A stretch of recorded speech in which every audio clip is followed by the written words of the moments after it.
Hi, everybody. All right. Woo! Shabbat shalom. Shabbat shalom. Shabbat shalom. I don't know. Let's see. So this camera, let's get this camera a little bit more towards Eden. There you go. Right? The open book is now hybrid. Is hybrid officially. So we have one other person in the room. Exactly. Isn't that exciting? Exactly. We know that it's raining. You guys have no idea what's going on over here. Let me tell you. We're looking at our computer screen. There's this screen over here to my right, which I'm not going to look at because then you'll see my nose. And Daniel, you see both of us in profile. But Eden is here. We're looking at a screen. You guys are up on the big screen. Look this way. And you're going to look that way. And it's just all very confusing. It's very confusing. Very not folklore. It's all Purim. It's all Purim. But we're open for shul business, and there's no business like shul business, like any business we know. Here we are, Shabbat morning, here at the Romemu Center, where open book is open and almost empty. But, you know, the bracha, the Gemara says, like when you give, you know, ena bracha shruya ela, if you want a blessing to fall on something, it has to begin with something. And so it begins with just one garden of Eden. And then it'll be hopefully many, many more, right? So we'll come back. We're obviously very attuned, and we've spoken about this quite a bit, about the potential loss of intimacy that happens when we're in a room and we're far away from the camera. So we're trying our best to figure out a way to be with all of you virtually, because we know that our open book community has grown quite a bit over the last 2 years virtually. And at the same time, we're pining for in-person learning, but it's going to be iterative, and we're going to do our best, and all of you will give us feedback and so on in a very gentle, loving, compassionate, considerate, patient way as we try to make our way through. As you always do. Right. All right. We got such a beautiful series of texts and thoughts, and we're so excited to share them with you, and then to also hear your thoughts and your experiences of these beautiful texts in our tradition and see how they land in your lives, which is everything, right? Which is everything. So we're going to start with breakout Torah. We're going to learn together after making a blessing over Torah, and also we'll go from there into our text.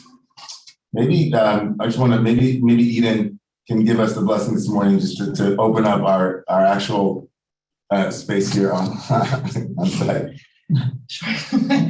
Baruch atah Adonai Eloheinu melech haolam asher kitshanu b'mitzvotav v'tzivanu la'asok b'divrei Torah. Amen. Amen. Amen. Amen. Amen.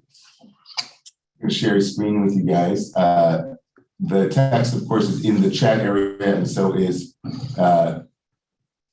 let's see, the link as well, both of those options.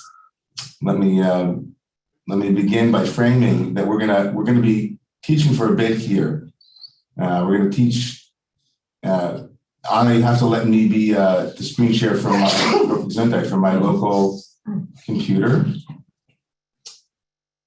I don't know if can I do that yet or no? Oh, there I am. Thank you so much.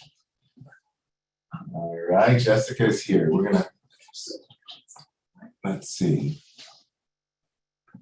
Let me see. Can you guys let me know if you can see the text? Can you see it? Awesome.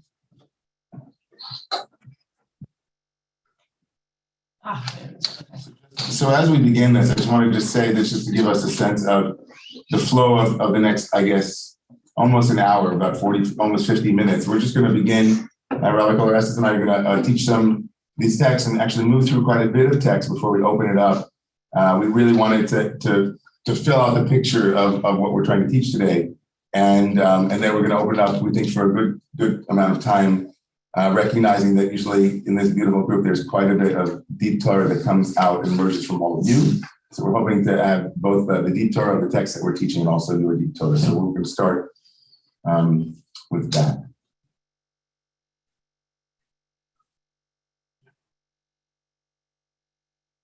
You're welcome. You can introduction first. Okay. So thank you for reminding me of the things that we already discussed. Yeah. So we're beginning with source number one, which is to set a frame here for everybody. This is actual text from the first verse in this morning's reading. Obviously, this morning is Parshat Vayikra. It's also Parshat Zachor. So Parshat Vayikra, of course, is the beginning of the book of Leviticus, the third book of Torah, third of the 5 books of Moshe. And it begins, and the word for the book, of course, is taken from the first word of the text, Vayikra, and he called. And of course, it's Vayikra Moshe, and God calls to Moshe. And Wait, sorry, but it's Vayikra El Moshe, but I think it's significant and will become more significant as we go through the text, that it actually doesn't say who calls to Moshe. Right. It's the anonymous call to Moshe. Exactly. So it begins with Vayikra Moshe. It doesn't begin by Vayikra Adonai El Moshe, just Vayikra in the general and called to Moshe. Who called to Moshe? The call comes to Moshe. And what's significant in this verse that we'd like to highlight are two things, and we'll deal with each one of them individually. The first thing that's interesting is the meaning of the word Vayikra, both in the meaning of it as the anonymous caller and who's calling, but also the call itself and its significance. Like, what's the significance of the word Vayikra, broadly construed in Torah, intertextually construed, the meaning of that call. And then where we hope to spend more time in is the unique spelling of this word. As you can see, perhaps in the first source, Vayikra is written with the same letters as it's always written, Vav Yud Kuf Resh Aleph, but the Aleph, the last letter, as you can see, is what is known as Aleph Ze'era, a very small Aleph, a very, very small Aleph. And that significance is something that we're going to discuss in a moment. But first, just to ground ourselves in the first question, what is Vayikra? And he called. Vayikra El Moshe, verse in source 2. Vayidaber Adonai elav me'ohel mo'ed lemor, and called to Moshe, implied, of course, the divine call to Moshe. And then, but it's strange because then the very next part of the verse says, and God spoke to him from the tent of meeting, saying. So it seems that a bit redundant to say both, and he called is God, and God spoke to him. What's the meaning of these two? But nonetheless, it's a call. Daber ben Israel, God says in source 2, verse 2, speak to the children of Israel, Amar Dalihem, and say to them, Adam ki akriv mikem korban Adonai min ha-behema min ha-bakar u'min ha-tzon takrivu et korbanchem.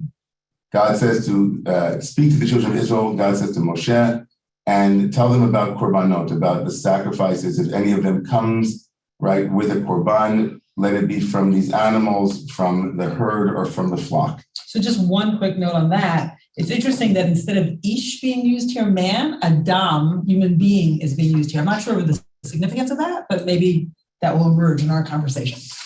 Well, we actually got rid of that source, but the source for the Zohar, which says that Adam is with the big Aleph, not here, but in another place. So, but Adam as human, yeah, right, is a very human phenomenon, and human being, the word for human, Adam, which of course in the word Adama, humanoid is also an earthling. You earthy, humus, you human, right? You are the ones who are in need of the system of sacrifices. Right. So, and which brings us right to the next text. Exactly. About Adam. So in source 3, now still unpacking the word Vayikra in its content, not in its form.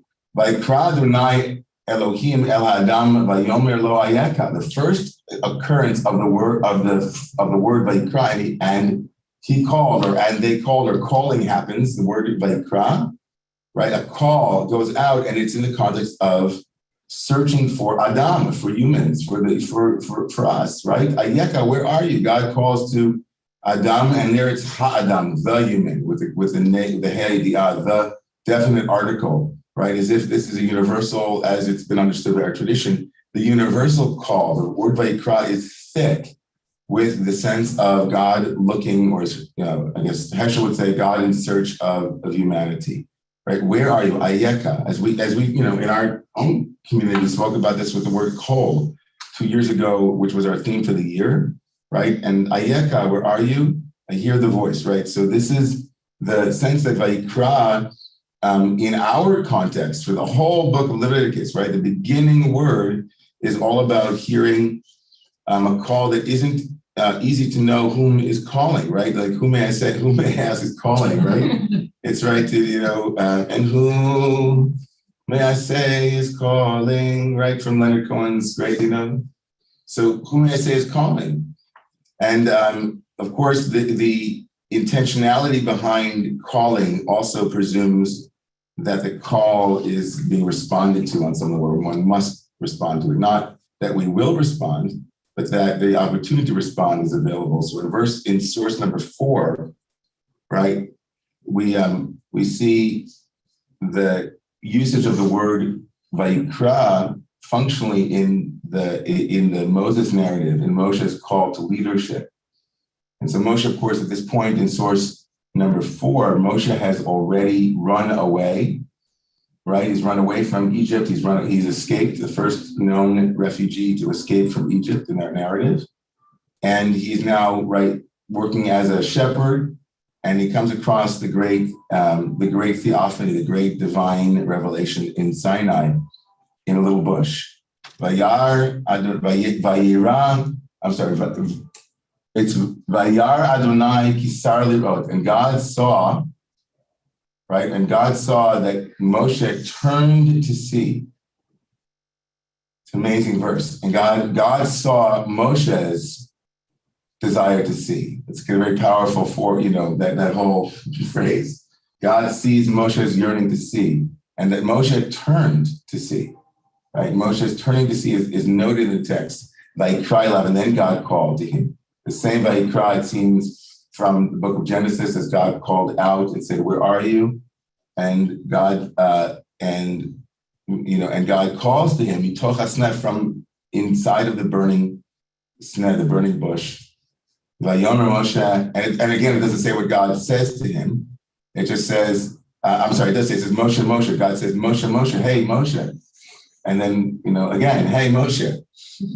And Moshe says, Vayomer Hineni, he responds with, I'm here, I'm available, right? And so all of that is implied to some degree in the first word of Leviticus, as if the whole book of Leviticus is a general call asking for a response, right? If you feel like, if you feel called to respond, that's kind of where Vayikra begins. Yeah, it's the call that precedes the entire book. I love that. It's the call that precedes the entire book. It sets up the whole book as a book of, are you guys there? And with its positioning in Genesis so early on in relation to humanity, it's really the call that infuses the entire Torah, not just Leviticus, like the "where are you" call. As if the whole Torah is just a basic, God reaching out and saying, "Where are you? Where are you?" Yeah, and now what we say is, "Where is God?" Right? We start off with God asking the question, and now we're always asking that question. Where can we find divinity? Where can we meet divinity? It so reminds me of the when Heschel was asked about the Holocaust, right? In terms of theodicy, where's God, and justifying God's unavailability or God's absence, and I think Heschel famously said, when you say theodicy, I hear androdycy, or anthro-odyssey. Right. It's not about God's evil. It's about our evil. Humans, right? How do we justify human absence, right, in the face of evil, human apathy in the face of evil? So that's the beginning of where we're moving towards this, the shape of the aleph and the small letter, and so. So now we're going to go into some specific interpretations of the small aleph and the missing aleph. And we're looking at a non-Israelite prophet named Bilam, whose story appears in Numbers. And without going into the whole story, which is really interesting, but we'll do when we reach that parsha, I want to look at the language that's used in relationship to Bilam. So it says, Vayikar Elohim el Bilam. So God happened upon Bilam. So it's the same word as Vayikra without the aleph, right? So that's really interesting. Vayomer elav et shiv'at hamizbechot arachti ve'al par ba'ayol b'mizbeach. I've set up the 7 altars and offered up a bull and a ram on each altar. So that's what Bilam said to God. So what happens is Bilam is the prophet who's asked to curse, but ends up blessing Israel. But the point here is how God becomes manifest to Bilam without the Aleph. So we're going to see how the tradition makes use of that in the next piece. So this is the Baal Turim, and it says, Aleph de Vayikra Ze'era. Shemoshe lo ratza l'chtov ela vayikar keder shene'amar b'Bilam ki'ilu lo nir'eh lo Hashem ela b'mikra or ela b'mikra v'amar lo HaKadosh Baruch Hu l'chtov gam be'aleph v'katna kitana. So Moses wanted to write without an aleph at all. Why? To hide the fact, I'm just looking at Hebrew for a second. It doesn't say, actually, this is added in the English. This is added in the translation. To hide the fact that God called him intentionally.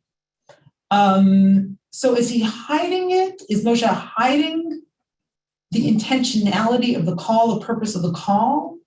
Or is Moshe sort of not wanting the intensity of that direct relationship with God? It's not really clear to me. In contrast to the manner in which he called non-Jewish prophets such as Bilam, expressing that prophecy to them was just an accidental event. The Torah wrote, called, encountered, appeared for them without an aleph. However, God ordered Moshe to write it with an aleph, and Moses then wrote it with a small aleph. It's so Right, a kind good. of a compromise.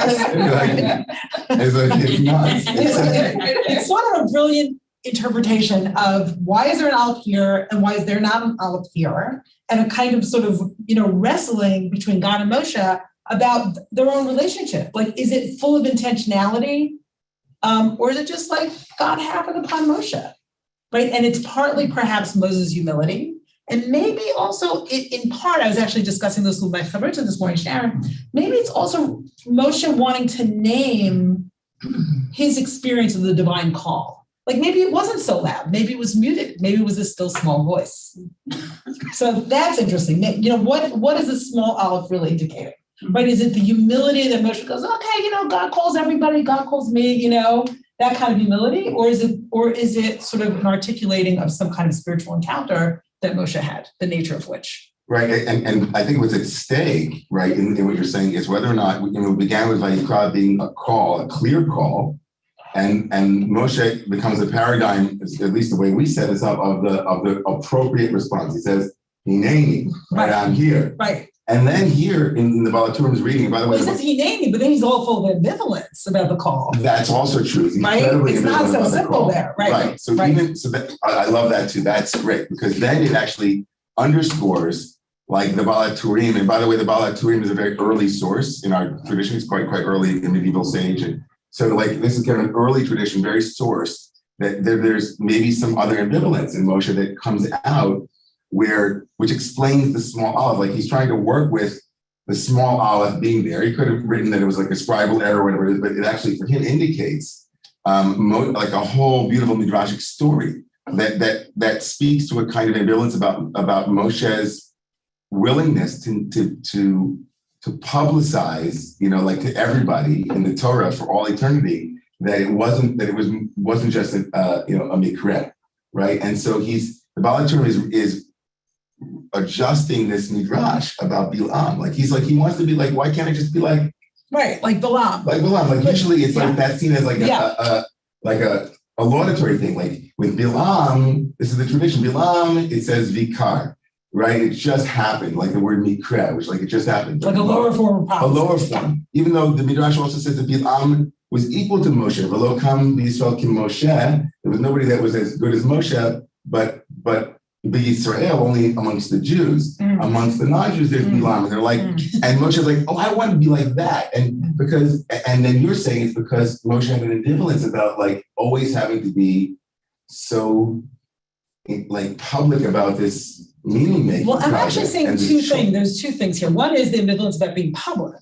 The other ambivalence, perhaps, is about the intensity of being like God's object all the time. Right. Right. It's like, I don't know if I want that much intensity. Right. And that's what Moshe expressed at the bush. I don't know if I want to be that person for whom like God's intentionality is so targeted on Moshe. Yes. So it's like a little bit of escape from that. A little bit of that. And that will also parlay into our next conversation about feeling chosen by God and or being the one that's always saying God is in this place. Like that's the Vayikra difference. God is like the difference between Mikra, which is accident, and Vayikra is non-accidental, intentional. Right. And then that translates into our own inner landscape of saying, was that an accident? Or is that random? Or is that something? Or is it meaningful? Do we call it meaningful? Right. And the third thing that I said that came up in Chavruta is that perhaps this was Moshe's way of actually articulating and owning Moshe's own experience with God. Like it didn't come on so intense, it came on gentle. Right? It's like the gentle, the still small voice. Well, let's go to Esther, because Esther does something really interesting. Of course, Purim's coming up, and this is Shabbat Zachor, a recognition of the approach of Purim. So what happens in this chapter with Esther is that she goes from being the accidental sort of passive woman. And if you look at like the first 3 chapters of Esther, like all the grammar used for her is passive. And then suddenly in chapter 4, it flips. So let's see how she goes from being like the person, who just doesn't want any agency to becoming like, this person who really exercises fully her own agency. Okay, so in chapter 4, by Yomer Mordechai, so the Jews, of course, are imperiled because Haman, who is the descendant of Amalek. Ooh. Right. First utterance of Haman, who, of course, is a descendant of Amalek, wants to kill all the Jews, and the king has bought into this. So Mordechai is desperate, and Mordechai's cousin or niece, wherever she is living in the palace, or adopted daughter, and Mordechai appeals to Esther for help. So Mordechai says to Esther, and she's all safe in the palace, right? So Vayomer Mordechai lahashiv el Esther. So Mordechai says, tell Esther this: Al tidmi b'nafshech lihimalet behamelach mikol hayudim. Don't think you, of all the Jews, can hide in the king's palace. Your life is also imperiled. Ki im hacharesh tacharishi be'et hazot revach v'hatzala ya'amod la'yudim mimakom acher v'at u'veit avich tovedu u'mi yodea im la'et kazot higat l'malchut. So Mordechai says these famous words, and to me they're so powerful, some of the most powerful lines in the whole Tanakh. Says, on the contrary, if you keep silent in this crisis, relief and deliverance will come to the Jews from another quarter, from makom acher, which might be a gentle way of indicating God, right? A makom, who's also called makom, while you and your father's house will perish. And then who knows, perhaps you have attained to royal position for just such a crisis. Who knows why she's in the palace? Right? Who knows why she is in this circumstance? Who knows why any of us are in the circumstances we are and what we're called upon to do by those circumstances? I was actually talking to a friend of mine who's from the Ukraine. She's the Chazan of Anshe Chesed. And she was talking about I'm called upon right now to do so many things. Like I don't want to be famous. But we discussed how she's called upon. She has to use her background at this moment to do what she can do. Okay, so now, what does Esther say? And Esther, at this point, until this point, has been non-responsive, right? Not interested. But now, Vatomer Esther lahashiv el Mordechai, and Esther said, tell this to Mordechai, Lech knoset kol Yehudim hanimtzaim b'Shushan. Go and gather all the Jews who are in the city of Shushan. V'tsumu alai, v'al tochlu, v'al tushtu shloshet yamim, laila v'yom, gam ani b'narotai atzum ken, v'chen avo el hamelach asher lo hadat v'kasher abadati. Go assemble all the Jews who live in Shushan and fast on my behalf. So suddenly she's becoming a woman who is feeling empowered to order Mordechai to do what needs to be done at that moment. Do not eat or drink for 3 days, night or day. I, my maiden, will observe the same fast. Then I shall go to the king, though it is contrary to the law. And if I am to perish, I will perish. So even if my life is at stake, I will approach the king and I will, somehow try to save my people. Now, the last verse is interesting. Vayavor Mordechai vayas k'chol asher sita alav Esther. So Mordechai went about the city and did just as Esther had commanded him. And the word siva until now in this book has only been Esther listening to Mordechai's commands. And now she's the one who commands. Who is mitzvah? She's the one. Right. She's the one who, he's the mitzuvet and she's the one who commands him. So I like that a lot.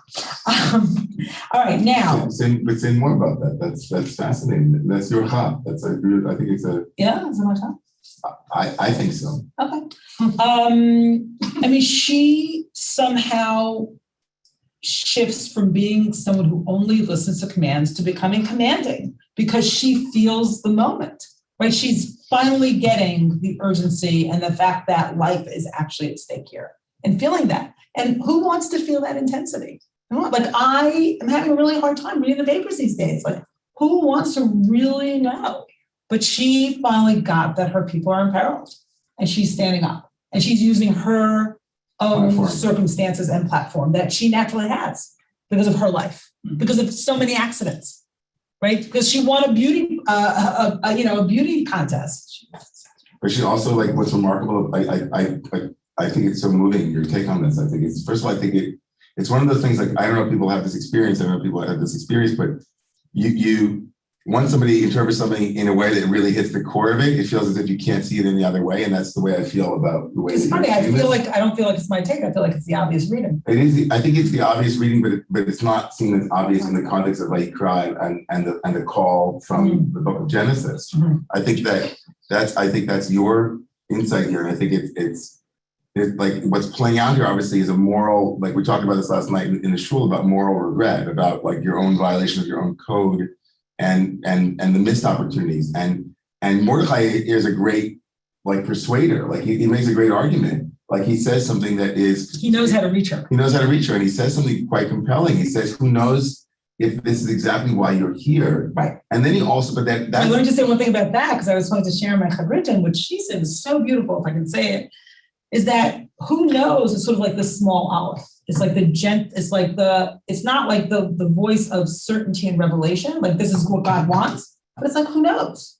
Right, and it's also, and I think it is like the small aleph, and what I think he does here is he highlights the possibility of great remorse. In other words, you're gonna live the rest of your life, a little bit like Schindler, right? You're gonna live the rest of your life thinking that you had an opportunity to save lives and to change history, or, and then, which is I think even more important, is the second piece, which he says which is that he speaks to her fear, because clearly what's happening for Esther is that she's gripped by the risk that's at stake. There's so much. But he doesn't minimize her fear. He's saying you're going to die anyway. Exactly. There's no safety in your palace. No safety. Right. Exactly. Which I take as a bigger sort of symbol of privilege. Our privilege can't ultimately keep us safe. It can for a while. But it's also, if you're going to be swept up with everyone and you have the chance to change that, somebody else might also change it. So in other words, you will have both the remorse and regret that you didn't do it. Yeah, and you're going to die anyway. And you're dying. Right. So it's kind of it's like something is going to happen here, right. And why not you step into history? You step into the story. You can change it and make it like her story. It's going to make it's yours. Yes. And I think that's. Every time it makes me cry, but it's remarkably powerful. It's also a remarkably contemporary text. It's unbelievable. These are ancient words, and they're really calling out. I really hear them as calling out to each of us in a powerful way about making meaning of our own, or making use of our own circumstances. It's remarkable. So I know that we want to actually, we know that there's going to be tons to talk about in terms of that and everything. So we have about 5 or 6, maybe a little bit more minutes with going through these texts, and then we're going to open it up for everyone as well. So we're shifting from there. This is the moment where Esther becomes really. This is Esther's moment, right? So Talbash Esther Malchut, on the third day Esther put on royal crown. Source 8, everybody. But what's interesting is it doesn't say that she puts on clothes clothes of royalty. It just says she puts on royalty. So I read this as her real empowerment moment. And what the Talmud says is that she actually kind of wears the Shekhinah, like she assumes, right, the majesty of the Shekhinah, of the divine presence, and this is why they call her a prophet.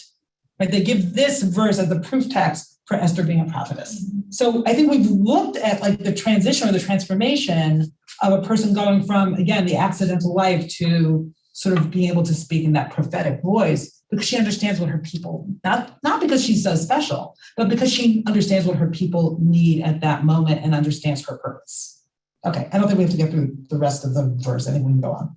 I do want to point out, though, in source number 8, which is the first verse of Esther of chapter 5, which is immediately after that moment that you highlighted between Esther and Uncle Mordechai, is that, as you said, she wears sovereignty, she wears malchut, she wears the Shekhinah, but the word malchut appears repeatedly in this one verse, right? It's like she stands in the place of the king, and then in the house of the king, and then the king is standing on the throne of malchut, in the house of the malchut, right? So there is this sense, as you said, of the word malchut being highlighted. Yes. Power. Yes. And in Kabbalah becomes the Shekhinah, and it becomes a sort of Esther's of her own knowing. And this is really powerful because Esther's name, as the rabbis point out, is hidden one.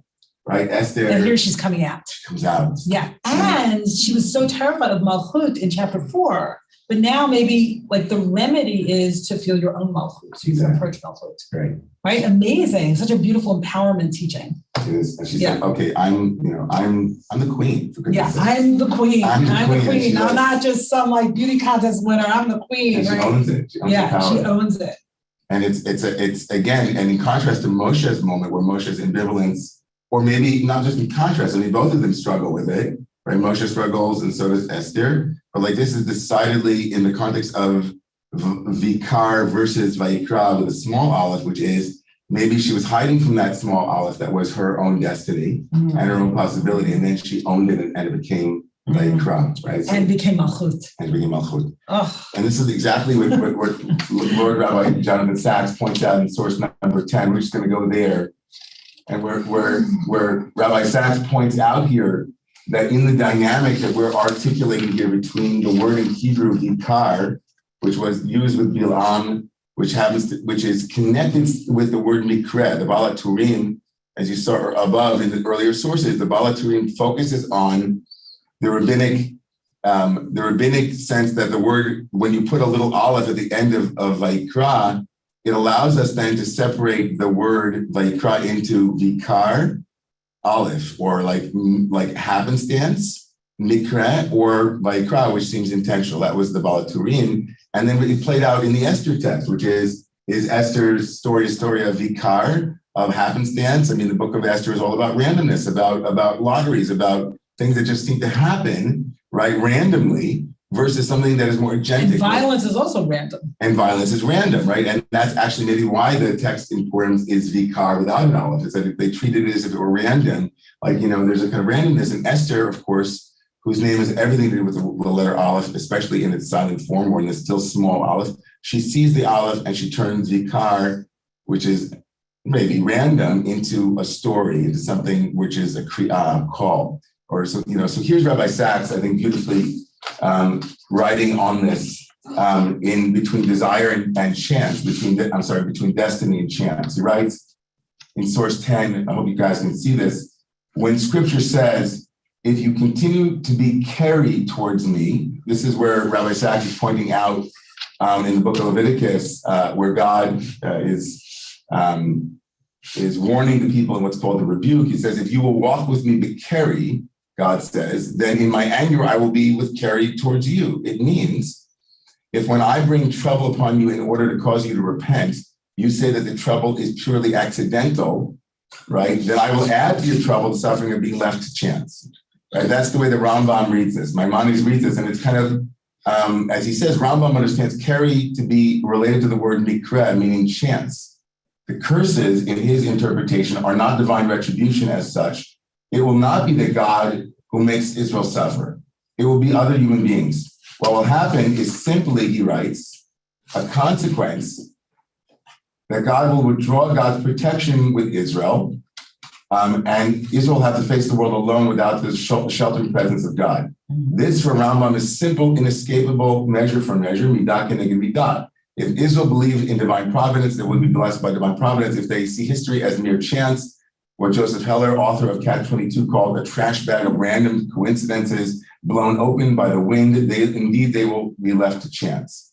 The difference between mikra and mikra, between history as God's call and history as one event after another with no underlying purpose or meaning, is, in the Hebrew language, almost imperceptible.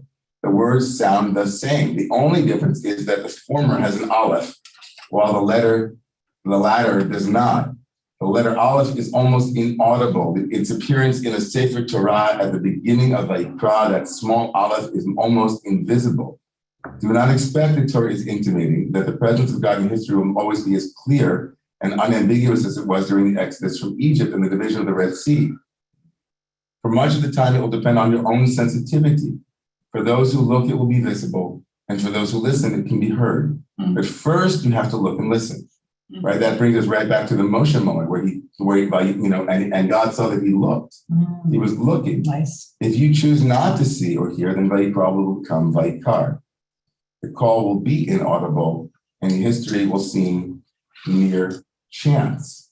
Now, this, of course, is underscored by Viktor Frankl in Source 11, where he writes about his own experience. But in the darkness, I had acquired a sense of my own unique mission in the world. I knew then, as I know now, that I must have been preserved for some reason, however small, like that little olive. Frankl writes, it is something that only I can do. Also the olive as the self, only I can do it. It's vitally important that I do it. In the solitary darkness of the pit where men had abandoned me, he was there. When I did not know God's name, God was there. God was there. But there's a certainty about him declaring he was there, God was there, that I don't feel in the little olive. Do you know what I mean? It's different than Esther's olive. Right? Esther hears the call from a human being and like a miyodea, a who knows call. But Viktor Frankl's like, God was there. Well, we don't know how, well, I mean, I think Esther also was saying God was there, but it took her a while to hear the olive, and it wasn't clear to her until she was willing or she was able. You know, it's kind of, I also want to remove the will part here, because the way that you know, Rabbi Sachs, you know, Zichrono Livracha, blessed his memory, and he was certainly incredible. I don't like the framing here as a volitional piece. Like, I think that there's everybody, I think most people are looking for meaning, especially in moments of darkness. In fact, that's exactly what they feel they need. And it's dafka because they feel the incongruity between life circumstances and what they understand God to be, that they often find it hard to see Vayikra or to hear the imperceptible aleph. It's not like I don't like the framing of it as those who refuse to see. Yes. Right? I think that's very, finger pointing and kind of. But it feels to me like what Esther heard was the collective voice of her people at that moment, like Mordecai's voice and the collective voice, as opposed to like a direct revelation. She heard the collective voice. Like the needs of her people, the cry of her people through Mordecai. Okay, so Mordecai was highlighting for her responsibility. Yes. And that there were people who were depending upon her ability to respond. Right. But she heard the call, but she didn't hear the call. She heard the call, but she didn't hear herself in like that she was the one who had been designated to make a difference.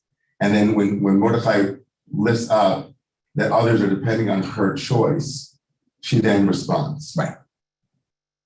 Well, there's a lot here. Yeah, yeah. And there are a lot of people who want to speak. Yeah, so we have about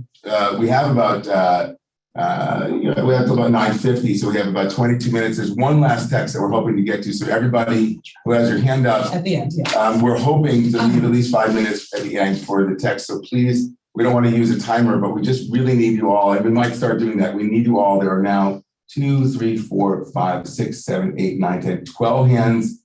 I see 12 hands in the synagogue. and also Jessica's hand is up here. So we're gonna start with our Zoom folks. And then we'll make our way back to the room. And we know that what happens is that people will speak and then other people will be triggered into thinking it'll be great. Exactly. So just please be mindful of the space and speak with clarity and also with brevity. So go ahead, Brother Asher Chaim, go ahead. Shabbos.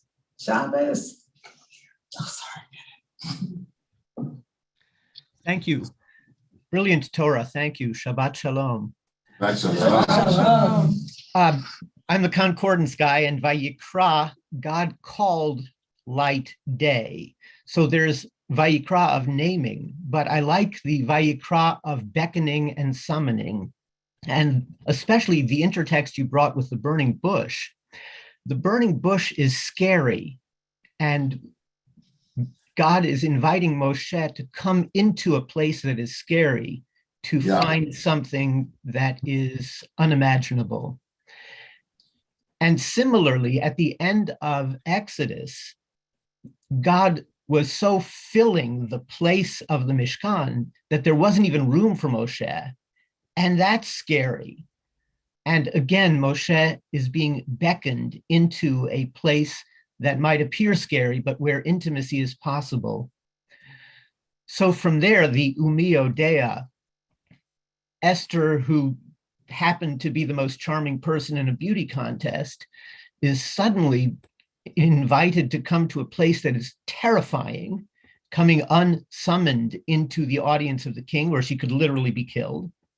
And for me, the Esther of the day is a Jewish actor, a comedian who wins an audience, and then he wins an election, and in the most terrifying possible situation, he finds the voice of the actor and presents a voice to his people that can rally them in a Churchillian way. And this Purim, he's my Esther.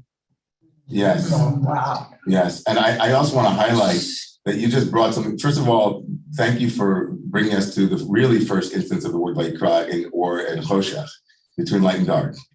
And then bringing that as discernment, and then also bringing us really back to a next moment of light and dark, which is a burning bush, which is also, it's producing light, but it's a scary light.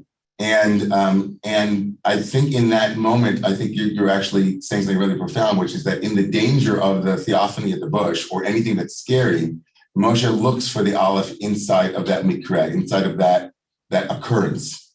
And I love I think really beautiful to actually remind us of the danger. I love that you brought us like the fear, like this is really scary stuff, right? For Moshe, for Esther, for Zelensky, it's like scary stuff.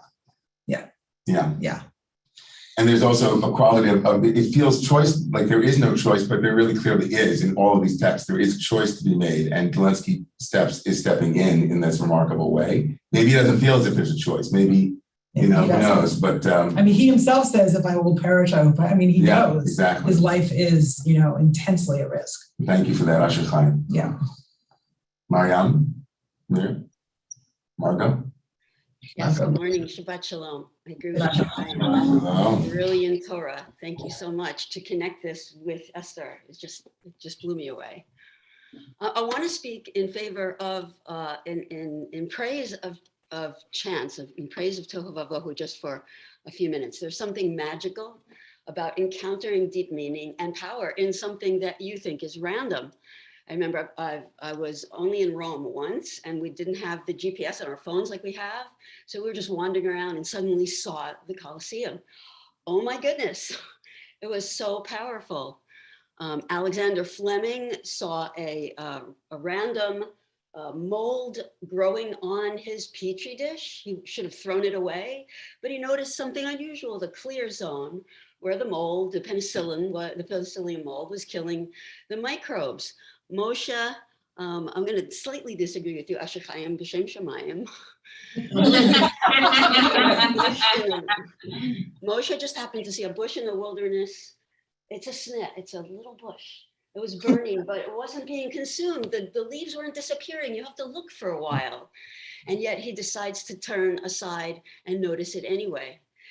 When God is in the little things, you're always surprised.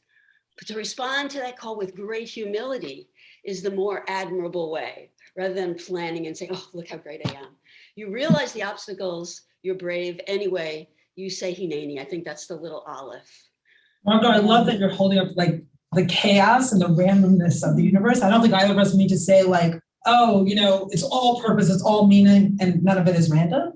And just tell very short stories. So again, I was talking to Sharon this morning, we were studying, and I remember an occasion where she got sick years ago. I say, oh, what does that sickness mean right now? Maybe it's your resistance to blah, blah, blah. And she's like, she said to me, like, don't overinterpret. And she's right. Like sometimes when you assign too much meaning, not everything means something. And that can be such an insidious practice. When you say to someone, oh, you're sick because of this or that.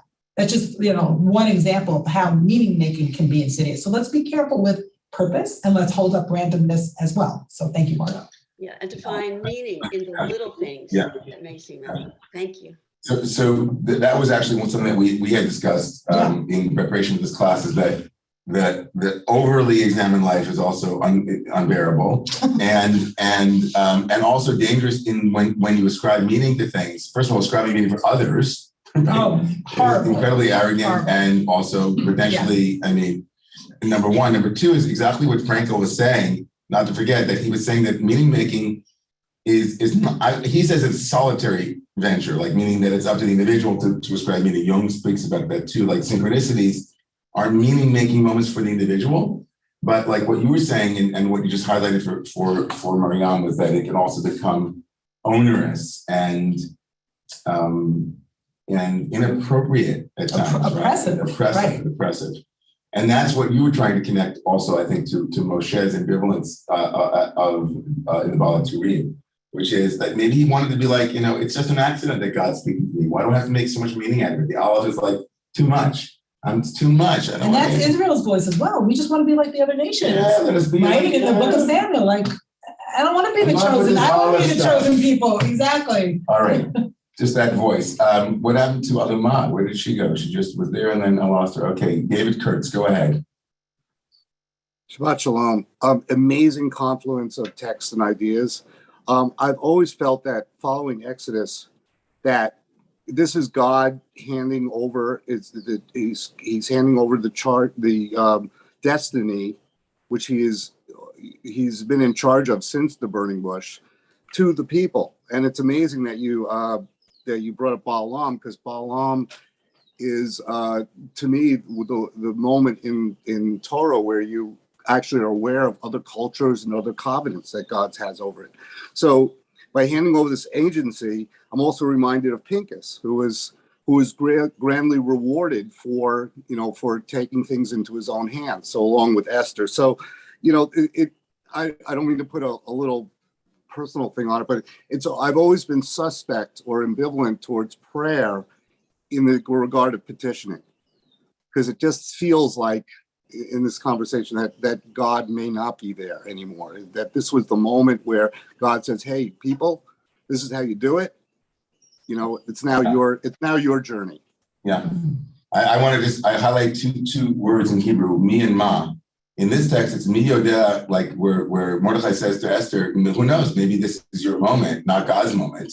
And in the Moshe text, where God says to Moshe, ma titzak elai, God says, why are they ma? Like what is it now that you're praying to me? Tell them to get going. They have to cross the Red Sea. And so I think that like the tension between knowing when your agency is not yet fully tapped and knowing when it's beyond your control and that you have to give it up is a tension I think that Jewish prayer is seeking to hold, like not to say it's up to humans entirely and not to say that it's up to God and try to hold both of those in attention. But I thank you for lifting that, David.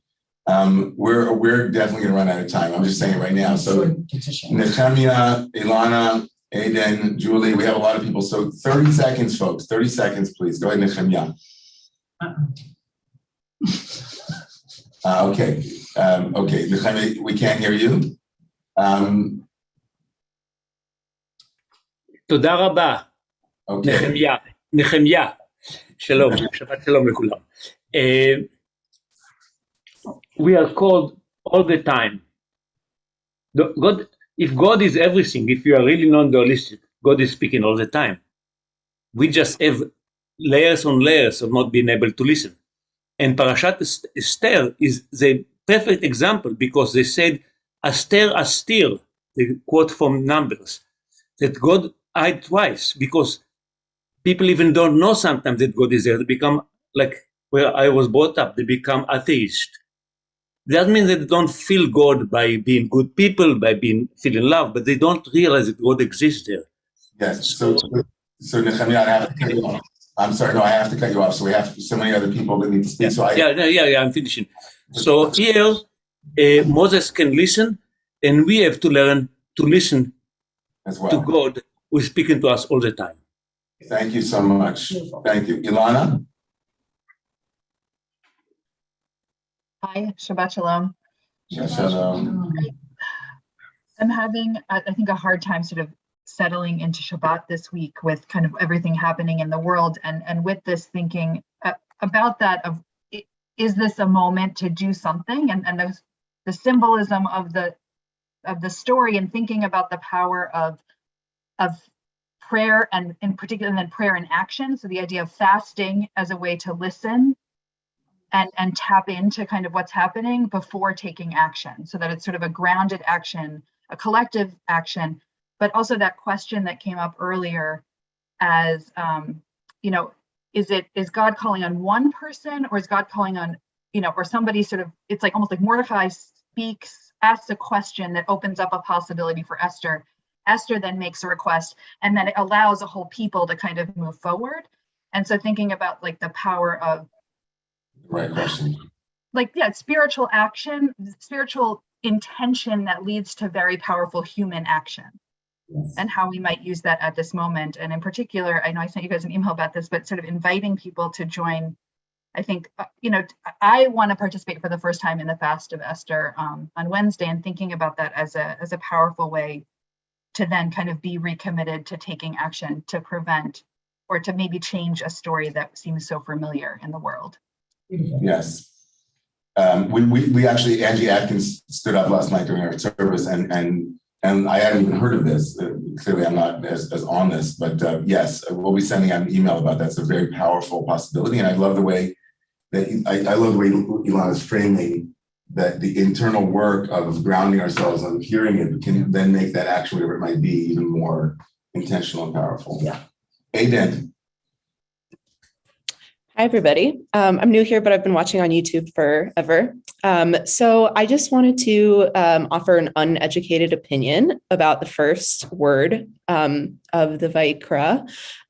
If we're going with the framework that the spiritual path of God is expansion and presence in the world, and also the theological approach that not moves without the will and presence of God. I'm wondering if we could see that first aleph, the silence called to Moses, and then the last aleph that's after Vayikra, the tiny one, as the breath that then, the silence, the breath that then basically like ignites the transmission that then, breaths speak to the Israelite people. God says to Moses, God said, there's like this ongoing journey of breath that's happening. Sorry, my dog's in my face. But then we also see it later in Esther. There's this conversation that I'm just wondering if there's like a path of almost transmission that comes from this silence. That's my offering. Thank you. Sorry about my dog. We're gonna come. Thank you. We love the dog. Yeah, what's the dog's name? Mara. Yeah, Mara. We're gonna try to come back to that, to your point, Aiden, when we come with our final text. Thank you for that, Juliet. I love everyone's teaching. Shabbat Shalom. Thank you. I'm so struck this time seeing Esther, Asher Esther Tzivta Alav, that she didn't suggest, she commanded, she made clear, like she had this knowing that here's what we've got to do. And you've got to fast. And there's a way, I don't have a concordance in front of me, but where else is a female character in Tanakh tzivading? I keep thinking, is it Deborah? I can't figure it out. So I would welcome a study of that. And I'm blown away about what it means to be bossy, in quotes, and what it is to take your power and know what's right and do it. Let's do that. Let's do it. Why don't you command us to do that? I'm going to command you to do that. All right, we feel commanded to do that. That feels awesome. Love that. Jay, brother Jay, Rachel, Sharon, Aluma. We have 4 people and we have 5 minutes. So go ahead, Jay. I have a big question that's a confluence of what I've been studying in part in Touchstone through Romemu, which is the first text we looked at was Naseh v'Nishma. The second text we looked at was the Shema. Now Vayikra, today. And I'm just asking about, is there a primacy in the Tanakh of listening? There's lots of Vayireh and he saw and all that, but I'm wondering about that and the power of that. And now we have also Esther and V'na'aseh v'nishma, as I think I said, the main Hasidic teaching is the reason for it is Na'aseh is what you see on the surface and you act. But v'nishma, when you listen, you see the hidden. And now we're dealing with Esther and the hidden. So it's all kind of coming together in an interesting way. And so I'm asking, is there a primacy of listening?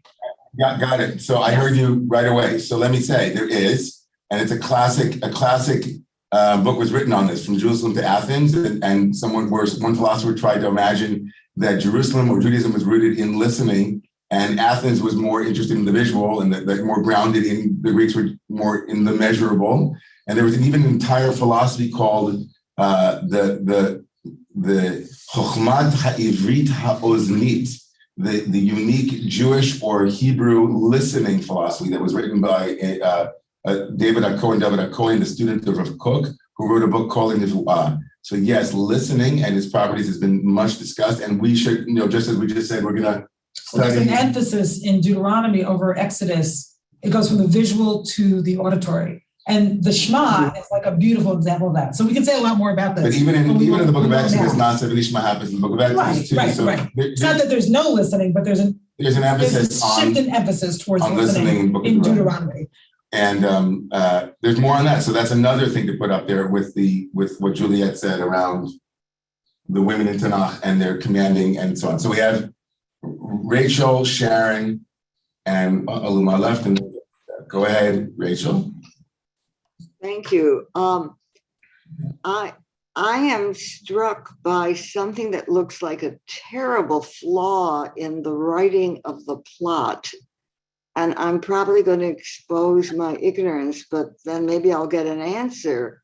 Why does a practicing Jew in those days allow his ward to compete to be a member of a harem, which makes her the highest paid sex worker in the country?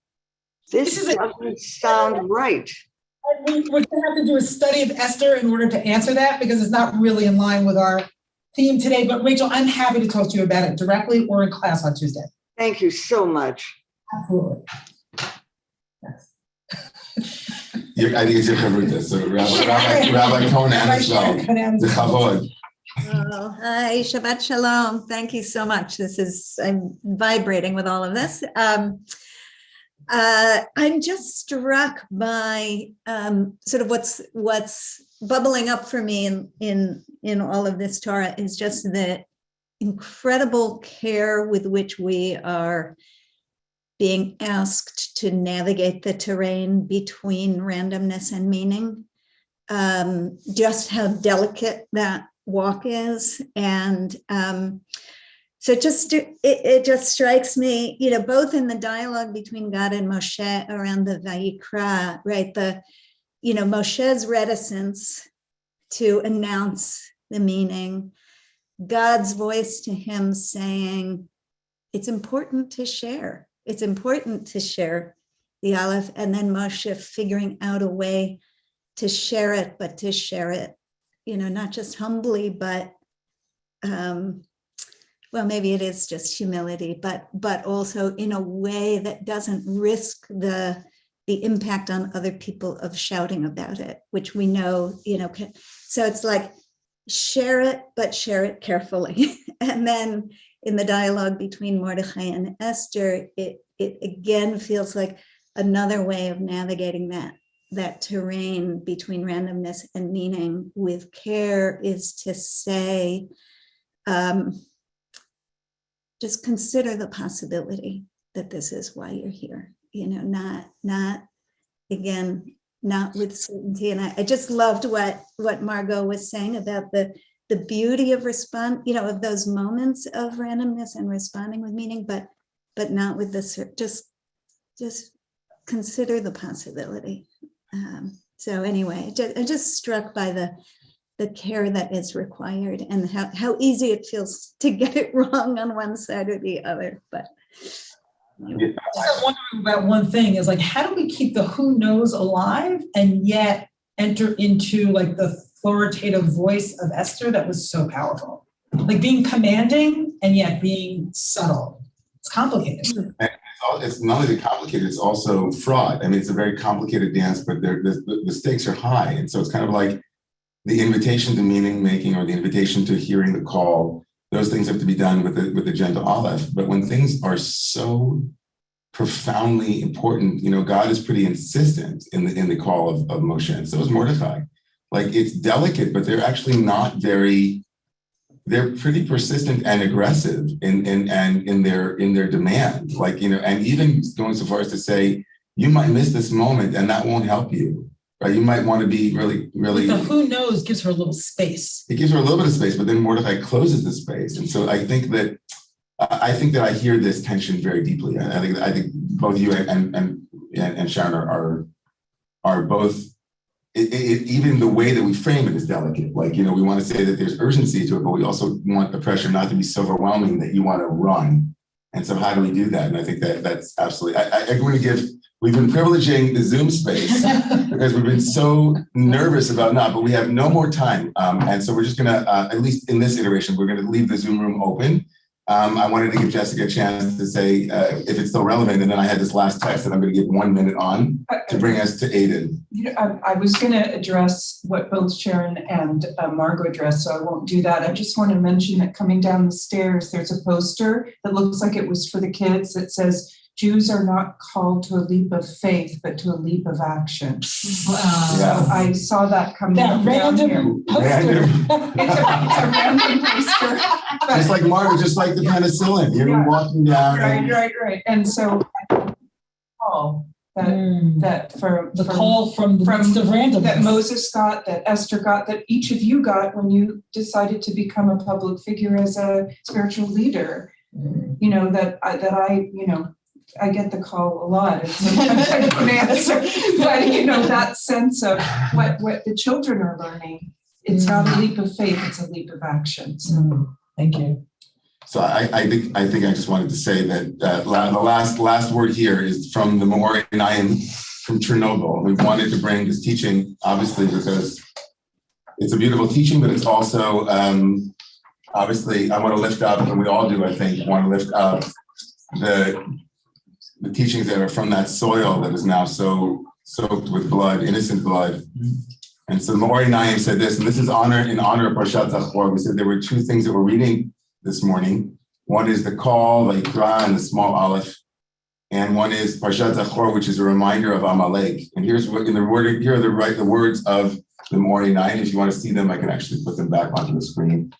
And there they are. God is present in reduced form within every one of us. Even the most wicked person contains God's presence. This is seen in the fact that every sinner has flashes of conscience. This is God calling on us and saying, return to me. But the person just doesn't understand that this is the Blessed One calling out to her, right? Like what Brother Nehemiah and Sister Aiden were saying, that's why there is Vayikra. It's like, God is calling all the time, and she's calling, and it's written in the miniature Aleph. God, the cosmic Aleph, is present in miniature form within each person, calling us to return. These are our pangs of conscience, but we do not perceive them as God's own call to us. That is why Vayikra and God called is written anonymously in our verse, like that breath that Aiden was speaking to, that catalyzes. But when the person understands that this is the voice of the one, of God, and turns, as it were, towards the Creator, then Vayidaber Adonai Elav, then we hear Hashem speaking to us from the place of connection, the place of attended meeting. And I think this is a very powerful place to end our open book this morning, acknowledging that that in the juxtaposition between the small aleph that is very subtle, very delicate, I love that word. I was very struck by how often people said struck. I'm very struck by, I'm very struck by, I'm very struck by. It's like as if a text confronts us. There's almost like we're And calls us. Yeah. And stops us in our tracks. And then it also is subtle and it's gentle. It's like the breath. And in that little aleph, there's an invitation to see the aleph in all of creation and everyone, including people who are very difficult.